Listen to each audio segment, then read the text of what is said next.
ചെറുവള്ളി ദേവീക്ഷേത്രത്തിൽ പോയപ്പോൾ കണ്ട കാഴ്ചകളാണ് ഇന്നത്തെ വീഡിയോയിൽ ഉൾപ്പെടുത്തുന്നത്. അവിടെ ഒരു കെട്ടുനിറ ഉണ്ടായിരുന്നു, അതിന് പോയപ്പോൾ കണ്ട കാഴ്ചകളാണ്. അങ്ങോട്ടേക്ക് പോകുന്ന വഴിക്കാണ് ജഡ്ജിയമ്മാവൻ നട അവിടെയാണെന്നുള്ളത് അറിഞ്ഞത്. ജഡ്ജിയമ്മാവൻ നടയെക്കുറിച്ച് കേൾക്കുന്നത് തന്നെ ദിലീപേട്ടൻ്റെ കേസിൻ്റെ വിധി വരുന്ന സമയത്താണ്. ദിലീപേട്ടൻ അവിടെ പോയിട്ടുണ്ടായിരുന്നു എന്നുള്ള കഥ കേട്ടാണ് ജഡ്ജിയമ്മാവൻ നടയെക്കുറിച്ച് അറിയുന്നത് തന്നെ.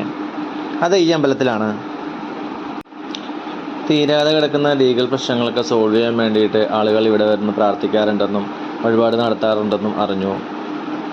അതായത് നമ്മുടെ ഭാഗത്താണ് ശരിയെന്നുണ്ടെങ്കിൽ ജഡ്ജിയമ്മാവൻ നമ്മുടെ കൂടെ നിൽക്കും എന്നാണ് ഭക്തർ പറയുന്നത്. ഇവിടുത്തെ മെയിൻ പ്രതിഷ്ഠ ചെറുവള്ളി ദേവിയാണ്.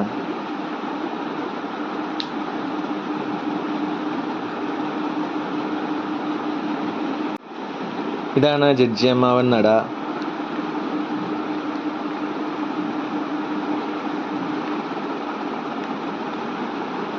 ഇത് ഭക്തർ കൊണ്ട് വെച്ചിരിക്കുന്ന കരിക്കും കാര്യങ്ങളൊക്കെയാണ്.